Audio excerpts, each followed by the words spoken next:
জাকের আলীর ঝড়ো 50 দলকে একাই কিভাবে টেনে নিতে হয় তাই যেন পাকিস্তানকে দেখালেন জাকের আলী। প্রিয় দর্শক, পাকিস্তানের বিপক্ষে দ্বিতীয় টি-20 ম্যাচে টসে হেরে ব্যাটিংয়ে নেমে শুরুতেই পরপর উইকেট হারিয়ে কঠিন চাপে পড়ে গিয়েছিল বাংলাদেশ।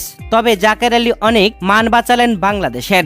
মাইলস্টোন কলেজের বিমান দুর্ঘটনায় নিহতদের প্রতি শ্রদ্ধা জানিয়ে 1 মিনিট নীরবতা পালন করে ম্যাচটি শুরু হয়, যেখানে টসে হেরে বাংলাদেশ আগে ব্যাটিংয়ে আসে আর পাকিস্তান শুরুতেই বাংলাদেশকে কঠিন চাপে ফেলে দিয়েছিল।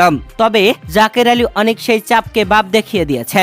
বাংলাদেশের শুরুতেই 28 রানে 4টি উইকেট পড়ে গিয়েছিল। তার মধ্যে মোহাম্মদ নাইম করেছিলেন 3 রান, পারভেজ হোসেন ইমন 13, লিটন কুমার দাস 8 আর তাওহিদ হৃদয় গোল্ডেন ডাকে প্যাভিলিয়নে ফিরেছিলেন। তবে শেখ মেহেদীকে নিয়ে জাকের আলী অনেক দারুণ জুটি করেন। শেখ মেহেদী 25 বলে 33 রানের ভালো একটা ইনিংস খেলে আউট হয়ে প্যাভিলিয়নে ফেরেন। তবে জাকের আলী অনেক দারুণ ব্যাটিং করে একদম শেষ বল পর্যন্ত খেলেছেন। শেষ বলে ক্যাচ আউট হয়ে যান জাকের আলী অনেক। 48 বল খেলে 1টি 4 ও 5টি ছক্কায় 55 রান করেন জাকের আলী অনেক।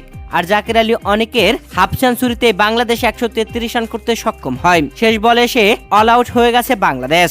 সত্যি জাকের আলী অনেক বাংলাদেশ ক্রিকেটের কালামানিক।